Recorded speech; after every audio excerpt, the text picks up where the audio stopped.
we'll cut fuel bills for everyone, for every household, by an average of £197 by then.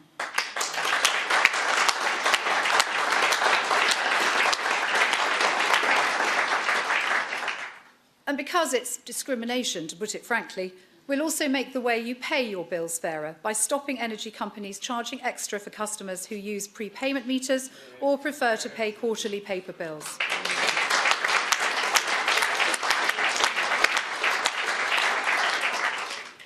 UKIP will increase the carers allowance too.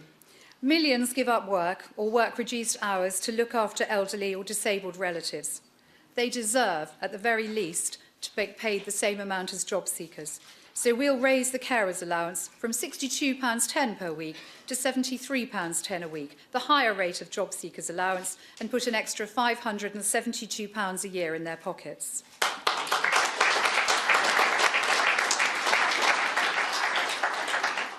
To help the students of today who have the skills we need tomorrow, those with degrees in science, technology, engineering, mathematics or medicine will not have to repay tuition fees, provided they work in their discipline and pay tax in the UK for 5 years after graduating.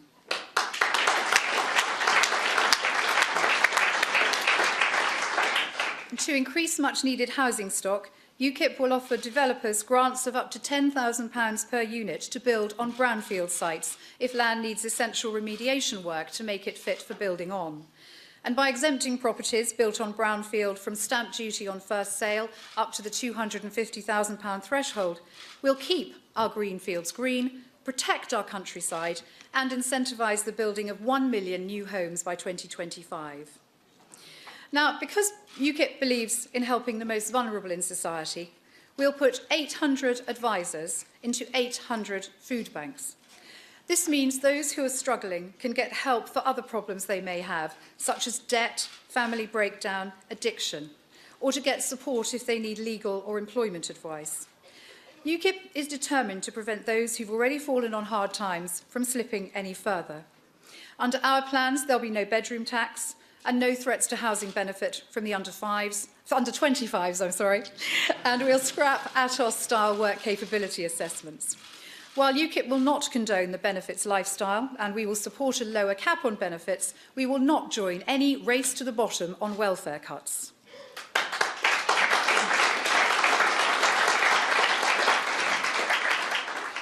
Today, UKIP draws a line in the sand and throws down the gauntlet to the other parties.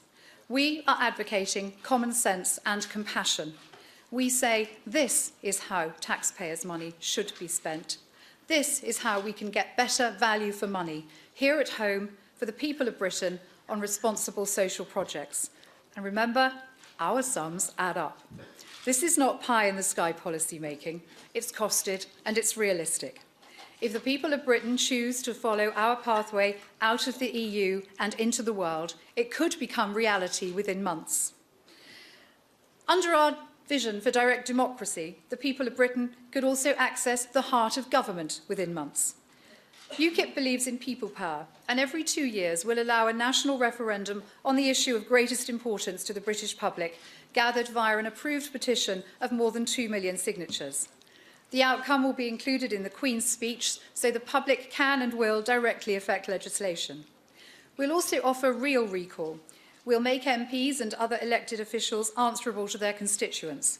We should be able to tell them, you're fired, if they deserve to be, and UKIP will give you real power to sack your MP.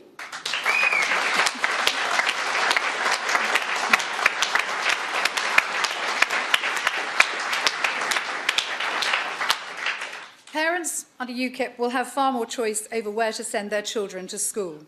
We'll bring back grammar schools and increase vocational and technical colleges. We'll also free up teachers' workloads by cutting down on the paperwork that's taken the joy out of the profession for too many. We'll give parents greater freedom over how they use their childcare vouchers, allowing them to club together to hire a nanny or childminder, for instance. And by requiring local authorities to keep a register of childcare providers willing to offer emergency care at short notice, mums and dads can have easy access when they most need it.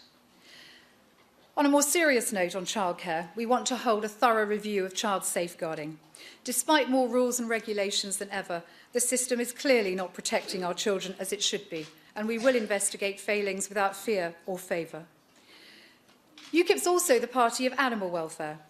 Out of the EU, UKIP will end the transport of live animals for slaughter that Brussels continues to allow. We'll install CCTV in every abattoir to ensure the highest standards are met, and we'll triple the maximum jail sentences for those convicted of animal cruelty and torture, also imposing lifetime bans to prevent them from ever owning or looking after animals again. Now, I think I've already covered quite a lot of ground for a single-issue party.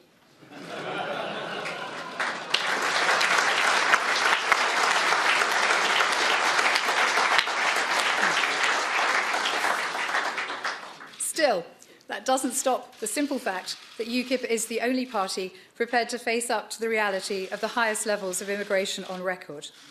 But let me make it clear. UKIP is not anti-immigration. Immigrants are not the problem. It's our current immigration system that's broken.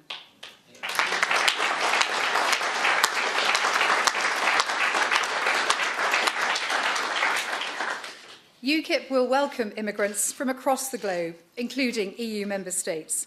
We will never pull up the drawbridge, as has been suggested. We'll simply start to control who walks over it, as nearly 200 other countries already do worldwide.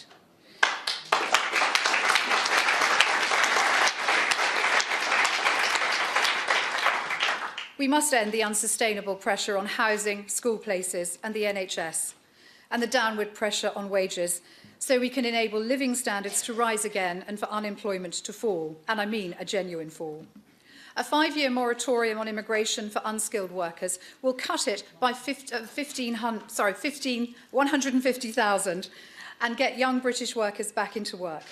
New migrants will not be able to access benefits or non-urgent NHS treatment until they paid tax and national insurance for 5 years in Britain. That alone will act as a disincentive. There will be no amnesty for illegal immigrants, and we will not let foreign criminals enter or remain in Britain.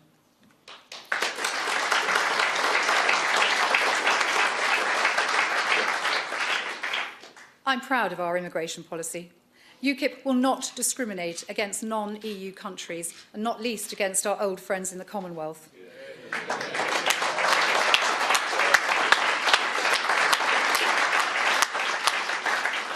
We won't make it harder for an Indian engineer or a scientist from Namibia to enter Britain than an unskilled labourer from the Czech Republic, as our current government has done. But we can only control immigration by leaving the European Union, and that means voting UKIP. Without UKIP MPs in the House of Commons to hold the old party's feet to the fire and make them keep their promises or change their intransience, you will never, never get an in-out EU referendum. How many times have we already been promised one? By Tory, by Labour, and yes, even the Lib Dems. How many times have they gone back on their word? Without UKIP MPs, they will backslide again. So not only if you want an EU referendum, do you need to put your faith in UKIP. I hope today's manifesto will make you want to put your faith in UKIP, because we've produced our independently audited common sense manifesto that believes in Britain and puts the people of Britain first. Finally, I just want to say I've been very fortunate to have a bright, astute and incredibly hard-working team working with me on this. You know who you are, and I give you my heartfelt thanks.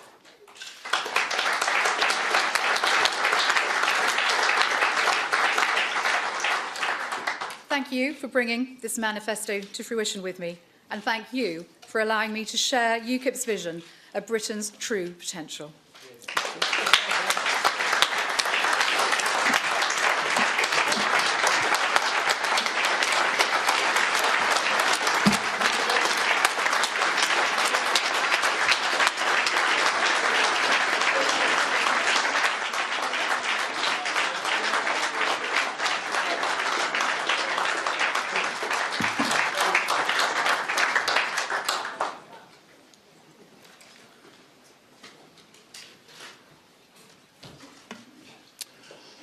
Excellent, Suzanne. Now we'll move to questions. I'll start with Channel 4, Michael, because as another party once said, after that things can only get better.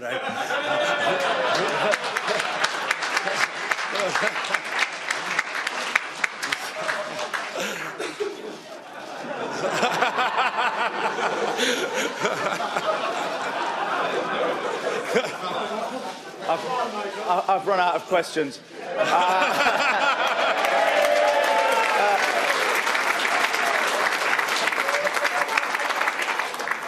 Mr Farage, you've repeatedly said you don't trust David Cameron. We now hear that in the final week of this campaign, you'll be putting out feelers to the Conservatives. Will it be a red line of yours that the Conservatives get rid of David Cameron before you're willing to support a Conservative government's Queen's speech? Well, if I was a Conservative, I would want to get rid of David Cameron, certainly. And that does strike me as being a really rather good idea. You never know, next time round they might even choose a chap who's Conservative. It's quite possible.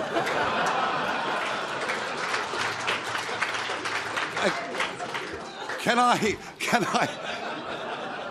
Serious business politics. Can I make it absolutely clear I have not put any feelers out to anybody over the course of the last week or month, and nor will I be between now and May the 7th. I've no intention of speaking to anybody other than the British public in as large a numbers as I possibly can.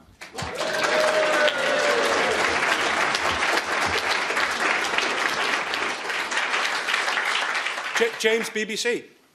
Mr Farage, you called your last manifesto drivel. You appear to make policy up on the hoof. Why should voters trust this document? And secondly, if I may, what's the most important policy in this document that you would demand in return for UKIP support for a minority government? OK, look, 5 years ago, it's a very, very long time ago, and we did have a 486-page document, which was produced rather at the last minute, and quite frankly, I don't think that's relevant to UKIP today. UKIP is frankly unrecognisable from the UKIP of 5 years ago.